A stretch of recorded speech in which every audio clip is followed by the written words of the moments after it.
To morph between objects, add a cube. Next, add UV sphere. Add shrink wrap modifier to the cube.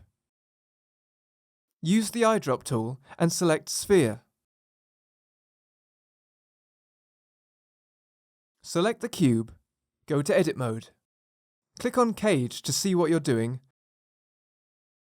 and select all with A. Right-click and subdivide 5 times.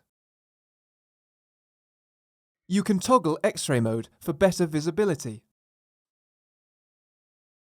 If you're happy with the result, click Apply as Shape key. You can delete the sphere.